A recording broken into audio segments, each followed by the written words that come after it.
Olá, professores! Olá, professoras! Tudo bem com vocês? Bom, hoje nós iremos fazer uma análise do livro Gênero, Sexualidade e Educação, uma perspectiva pós-estruturalista, da professora Guacira Lopes Louro. Aqui vai ser muito importante que hoje, na análise desse livro, nós iremos observar principalmente digamos, a inclusão de uma expressão muito importante, que é a inclusão, uma perspectiva pós-estruturalista. O que isso diz? Isso vai indicar uma abordagem teórica que vai ser adotada pela autora, pela professora Guacira, indicando que a análise desta obra, que a análise deste livro, vai acontecer a partir das ideias e críticas provenientes desse pós-estruturalismo. E aqui é muito importante entender que o pós-estruturalismo ele é uma corrente filosófica, uma corrente teórica, que ele vai se desenvolver a partir do estruturalismo e principalmente questionar as suas posições, as posições do estruturalismo. Diferentemente do estruturalismo, que buscava identificar estruturas universais subjacentes à linguagem e à cultura, o pós-estruturalismo não.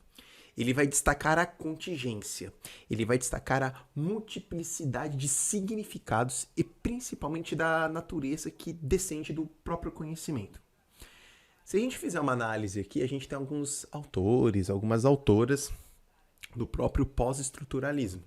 Acho que talvez um muito conhecido é Michel Foucault, onde o trabalho dele, como nós sabemos, abrange uma ampla gama de temas, desde o poder, desde a disciplina, até mesmo a sexualidade, até mesmo as instituições sociais. Inclusive, a gente sabe que ele é muito conhecido por trabalhar acerca dessas relações de poder e como essas relações moldam as instituições, moldam as práticas sociais. A gente pode trazer também aqui, acho que a gente ainda vai até citar também ao longo da aula, a própria Simone de Beauvoir, escritora francesa. Ela está muito ligada ao existencialismo e também ao feminismo, né? Ela é conhecida pelo seu trabalho, O Segundo Sexo, que foi publicado lá em 1949, num período de redesenho da sociedade, principalmente pós-Segunda Guerra, onde ela vai examinar a condição das mulheres na sociedade. E aí ela aborda questões de gênero, identidade, de opressão, que inclusive norteiam a análise e a construção que a professora Guacira faz neste livro.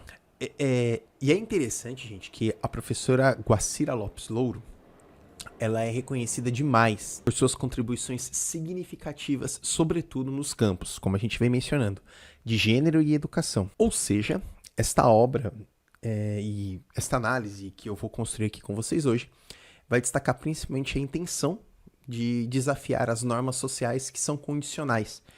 E a gente espera muito que, ao fim dessa aula, ela traga para vocês algumas provocações, algumas reflexões sobre o papel, principalmente da educação, na construção das identidades de gênero, na construção das identidades sexuais, enfim, da identidade da própria sexualidade. E a gente já começa para valer trazendo essa citação do livro aqui, e aí eu faço a leitura e depois a gente já faz a discussão. Olha que interessante. É necessário demonstrar que não são propriamente as características sexuais, mas é a forma como essas características são representadas ou valorizadas. Aquilo que se diz ou se pensa sobre elas, sobre as características sexuais no caso, é que vai constituir efetivamente o que é feminino ou masculino em uma dada sociedade e um dado momento histórico. Para que se compreenda o lugar e as relações de homens e mulheres numa sociedade, importa observar não exatamente seus sexos, mas sim tudo o que socialmente se construiu sobre os sexos. Por isso, o debate vai se constituir, então, através de uma nova linguagem, da qual gênero será um conceito fundamental. Pessoal, se vocês observarem, esse parágrafo, ele destaca, né, essa ideia central da perspectiva pós-estruturalista sobre gênero. Ele defende que as características sexuais em si não vai determinar o que é considerado feminino, o que é considerado masculino nessa sociedade.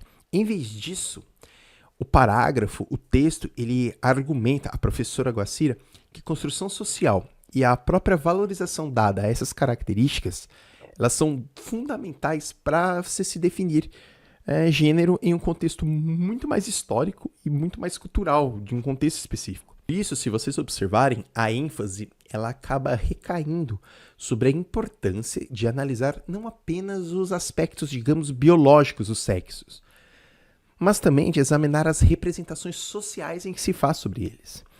As ideias, os valores associados aos homens e também às mulheres. Observa, gente, que é muito importante a gente compreender o lugar e as relações de gênero em uma sociedade.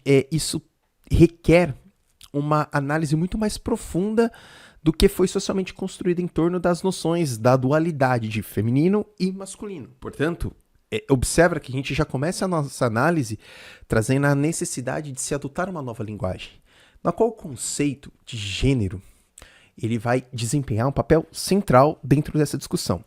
O que isso implica? Isso implica em ir além da simples dualidade, da simples dicotomia baseada nas diferenças biológicas e principalmente explorar como as normas, como as expectativas, como as representações sociais, elas são importantes para a construção destas identidades de gênero. Se a gente, sei lá, em suma, a citação destaca a importância, então, de abordar o debate de gênero através de uma perspectiva que leve em conta os aspectos sociais, os aspectos culturais de cada espaço, de cada território que estão envolvidos, principalmente nessa definição do que é considerado feminino, do que é considerado masculino. E aí a gente começa pensando no que a sociedade sempre está discutindo, que é acerca de classe, raça e gênero.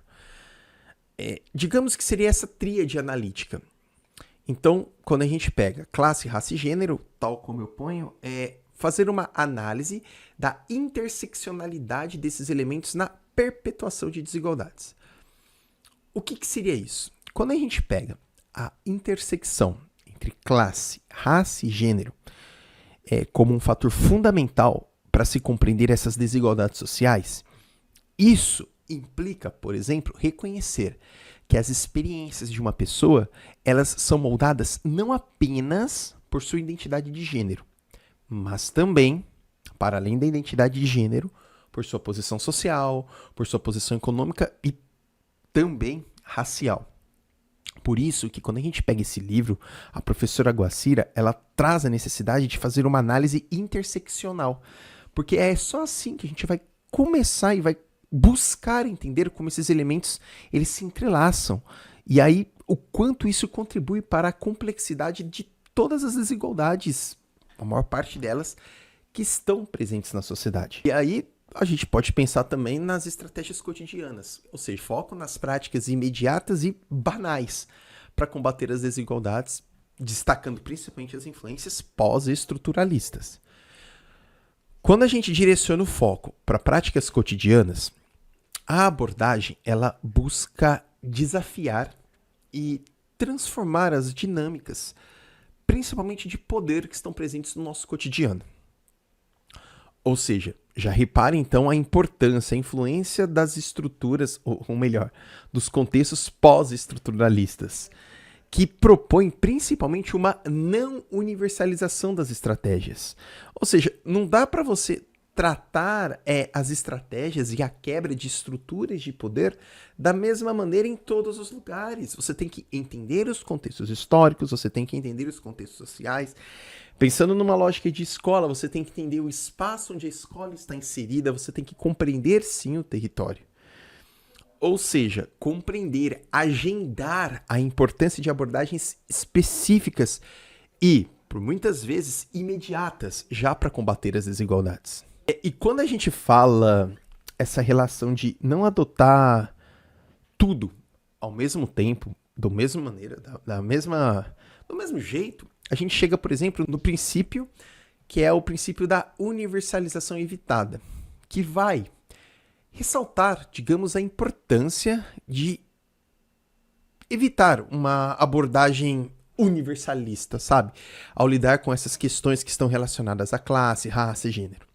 Quando a gente enfatiza a não universalização das propostas, isso significa dizer que a ideia central passa a ser considerar e abraçar a diversidade que está existente em diferentes contextos sociais e culturais.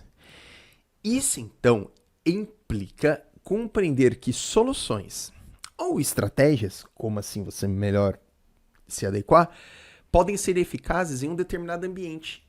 No entanto, podem não ser igualmente aplicáveis em outros. Gente, a ênfase na não universalização, ela vai destacar a necessidade de considerar as particularidades, as especificidades de cada comunidade, sabe, de compreender o território. Cada contexto possui suas próprias dinâmicas sociais, possui suas histórias, possui suas culturas, e isso influencia demais as formas como as desigualdades se manifestam. Por isso que olhar para o território é priorizar abordagens mais locais. E aí, ao mesmo tempo, se você aborda essas abordagens mais locais, você consegue agir de maneira mais imediata. E aí você adapta estratégias de intervenção para atender as demandas, para atender os desafios que são específicos de determinados grupos ou comunidade. Se vocês observarem, gente, essa abordagem, ela visa evitar generalizações excessivas, que inclusive, quando você faz isso, você acaba negligenciando, digamos, as nuances das desigualdades. E aí você não leva em conta as diversas formas em que classe, raça e gênero se entrelaçam em diferentes realidades. Quando a gente adota essa perspectiva mais focalizada, mais sensível ao contexto, é claro que a gente vai conseguir desenvolver estratégias muito mais eficazes e culturalmente comprometidas para promover, sobretudo, a equidade e a justiça social. Aí a gente chega aqui em exemplos práticos. Exploração de práticas cotidianas na sala de aula, como, por exemplo, a reorganização de grupos e discussões sobre representações em materiais educativos.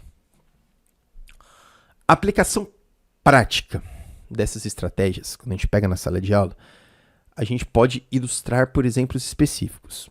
Por exemplo, a reorganização de grupos dentro da sala de aula e a promoção de discussões sobre representações presentes em materiais educativos. Essas ações, elas visam criar mudanças tangíveis no ambiente escolar, o que vai contribuir para a desconstrução de estereótipos, modelos padronizados. E aí, quando você desconstrói isso, você promove a igualdade e começa a entender, por exemplo, o que a gente vem falando aqui, da interseccionalidade entre raça, gênero e classe. Tudo bem? Aí a gente chega com essa outra citação. Olha que interessante. Vamos lá. Em nossa sociedade, devido à hegemonia branca, masculina, heterossexual e cristã, têm sido nomeados e como diferentes aqueles e aquelas que não compartilham desses atributos. A atribuição da diferença é sempre historicamente contingente. Ela é dependente de uma situação e de um momento particular. Pessoal, essa citação, esse parágrafo, destaca a dinâmica da sociedade, ressaltando, sobretudo, a influência da hegemonia branca, masculina, heterossexual e cristã na nomeação e rotulação daqueles que, digamos, não se classificam dentro desse padrão e são considerados diferentes. A hegemonia branca se refere à predominância e influência cultural, influência política, social da população branca em muitas sociedades. Esse domínio, combinado com a masculinidade, a heterossexualidade e o cristianismo, cria um padrão normativo que define o que é considerado normal e, por extensão, rotula outros grupos como diferentes, anormais. A afirmação de que a atribuição da diferença é historicamente contingente acaba destacando que essa categorização ela não é fixa, tampouco universal. Ela vai variar ao longo do tempo e depende muito das especificações. Vai ser estranho aqui eu falar, mas vai dar certo. das especificações específicas de uma sociedade em um momento específico, tá bom? Ou seja, as definições de quem é considerado diferente ou marginalizado são moldados por fatores históricos, sociais, culturais, geográficos. Essa perspectiva, inclusive, ela ressalta a natureza construída socialmente das categorias de diferença e destaca a necessidade de questionar, de problematizar as definições normativas que podem levar à marginalização e discriminação de certos grupos. O reconhecimento da historicidade e da própria contingência dessas atribuições de diferença acaba sendo crucial para a gente ter uma compreensão muito mais crítica das estruturas sociais e para o desafio de normas que, infelizmente, acabam perpetuando as desigualdades. Para tanto, a gente chega aqui no próximo slide que a gente vai discutir educação sexual e desconstrução de mitos. Vamos começar aqui, digamos, com restrições atuais. No cenário educacional atual, a abordagem da educação sexual, gente, enfrenta restrições sérias.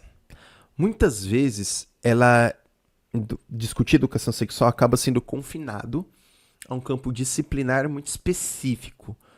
E aí, quando você faz isso, você limita a amplitude, por exemplo, de investigações para uma compreensão muito mais holística da sexualidade. E isso já com os próprios pequenos. Quando você impede essa discussão acerca de educação sexual, você restringe uma abordagem abrangente, relegando a educação sexual a uma esfera muito restrita. E aí você deixa de explorar seu impacto potencial em diversas áreas educacionais.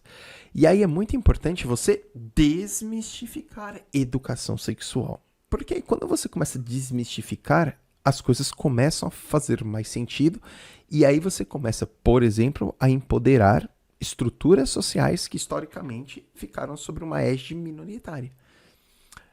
Eu vou pegar aqui, por exemplo, que a gente pega desmistificação, e aí a professora Guacira traz muito isso. Pegar aqui, por exemplo, o caso de mitos que estão relacionados à homossexualidade e a idade crucial para combater estereótipos específicos e compreender de maneira mais precisa as identidades sexuais.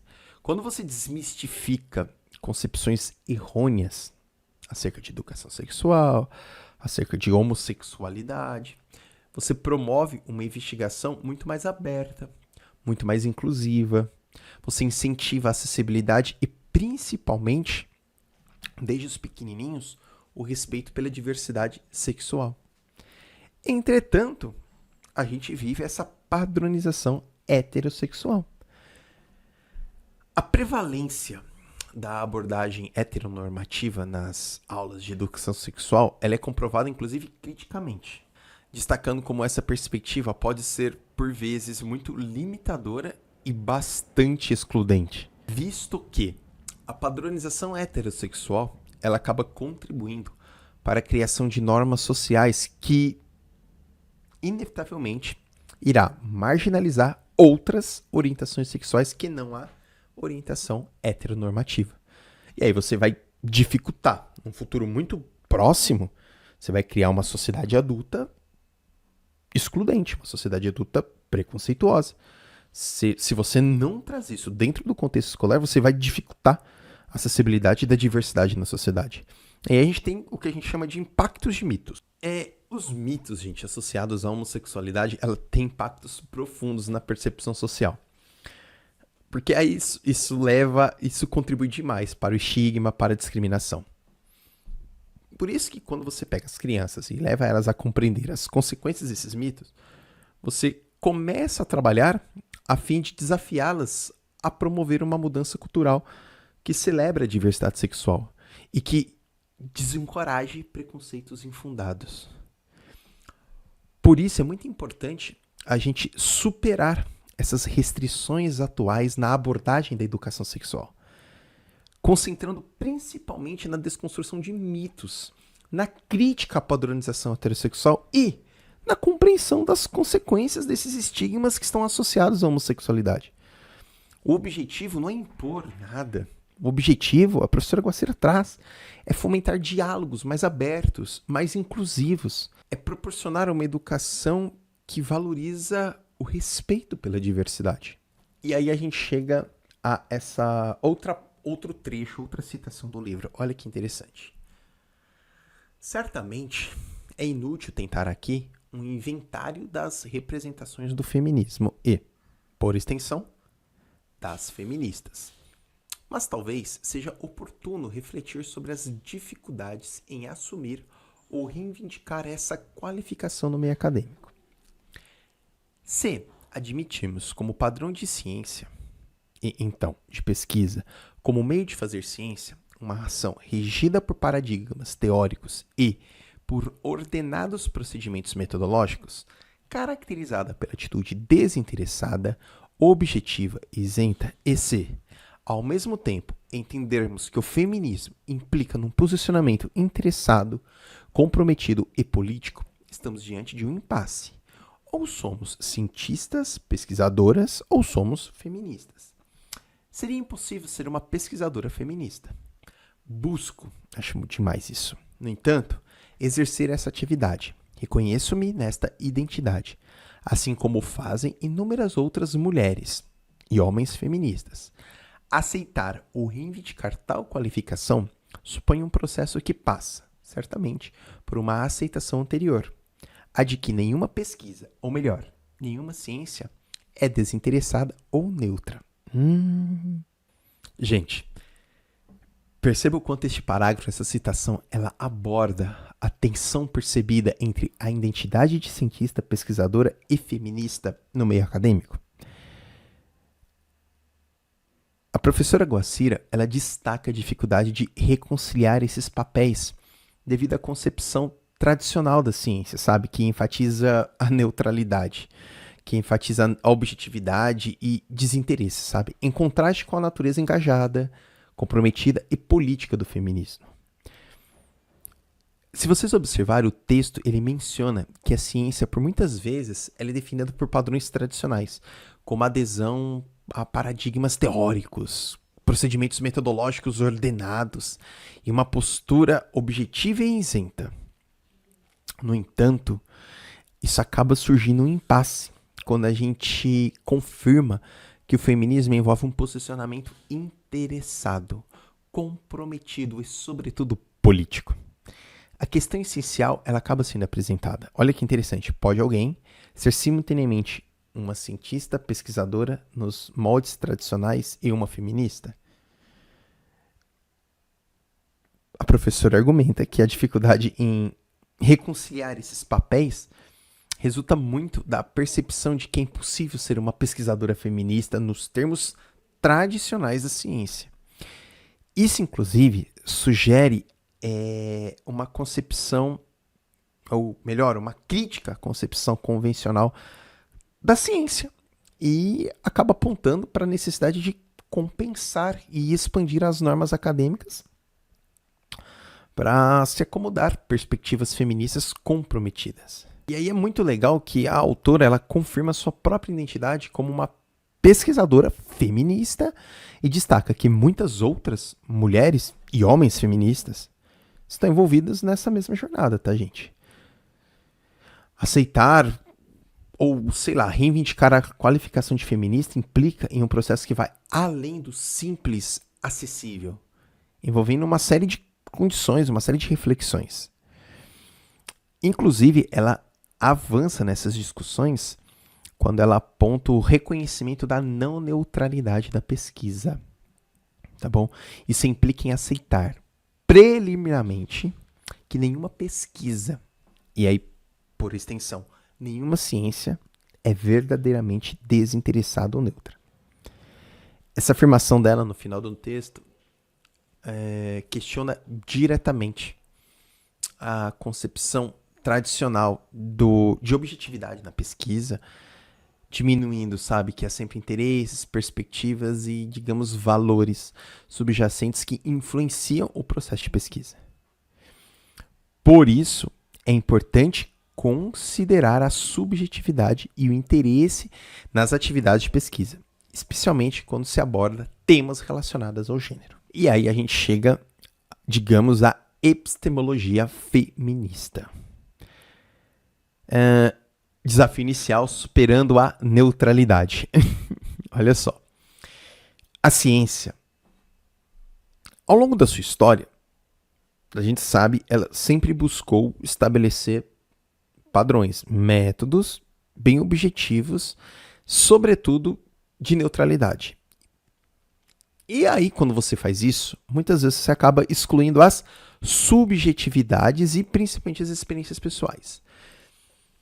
Isso é evidente na crença de que o distanciamento emocional da sua pesquisa e a imparcialidade são essenciais para uma pesquisa válida.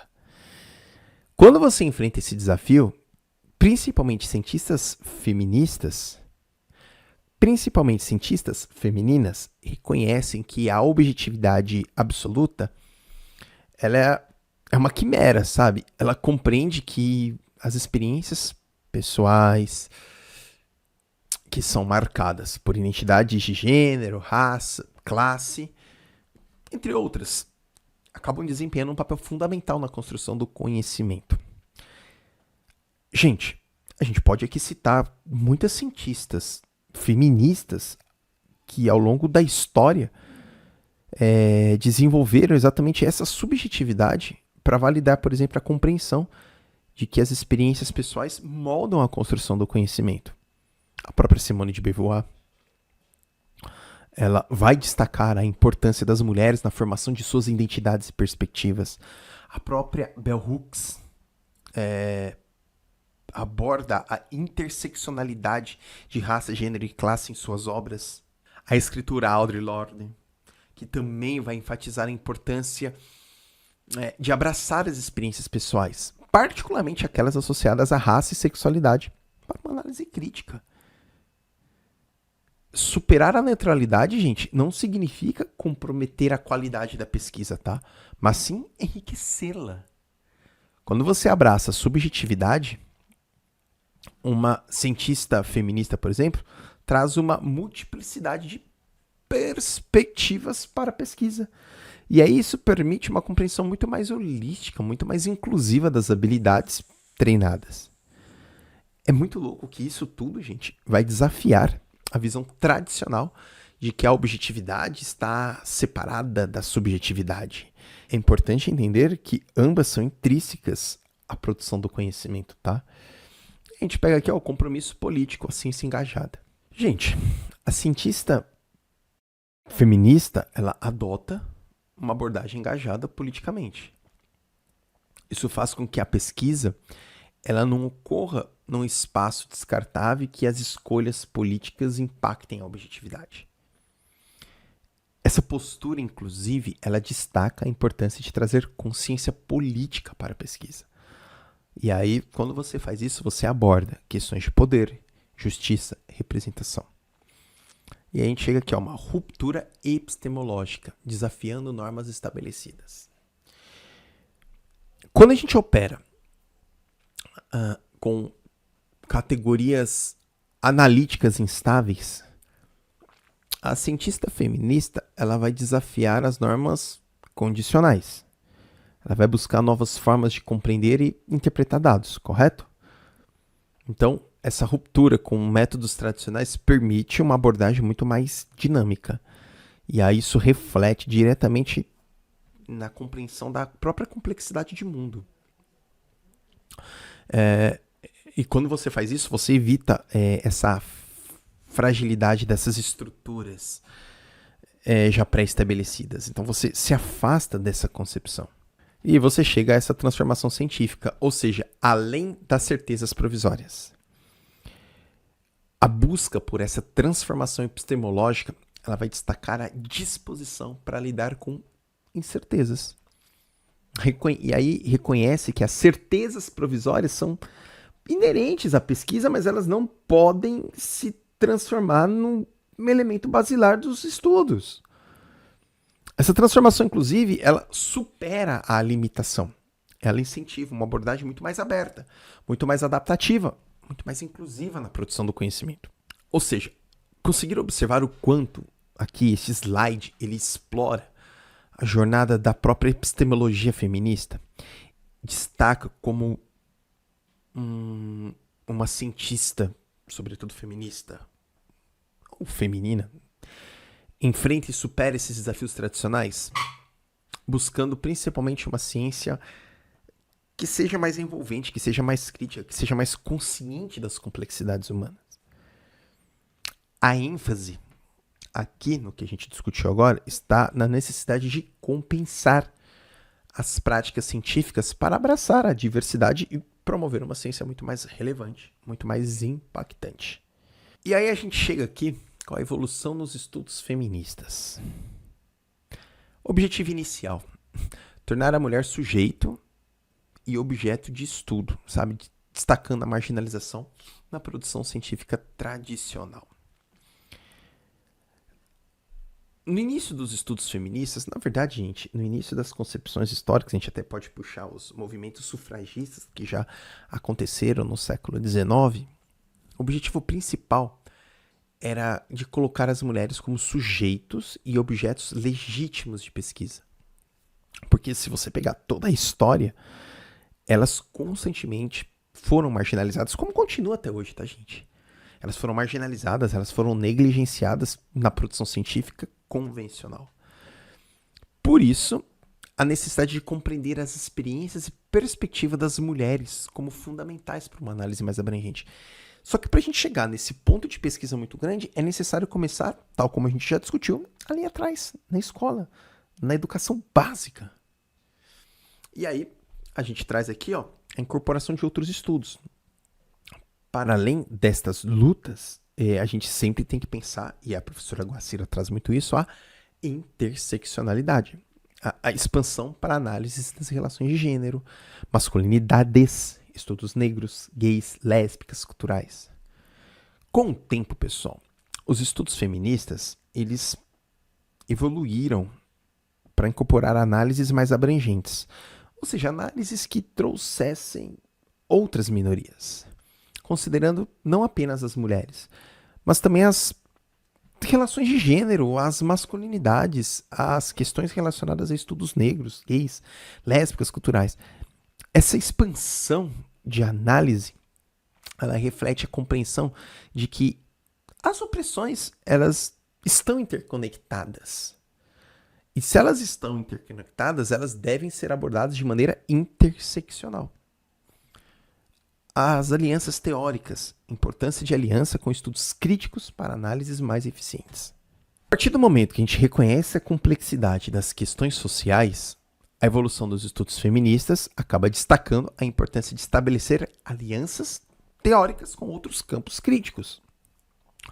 A colaboração com estudos que abordam criticamente diversas dimensões, como raça, classe, orientação sexual, acaba fortalecendo as análises e promove uma compreensão muito mais completa das dinâmicas sociais.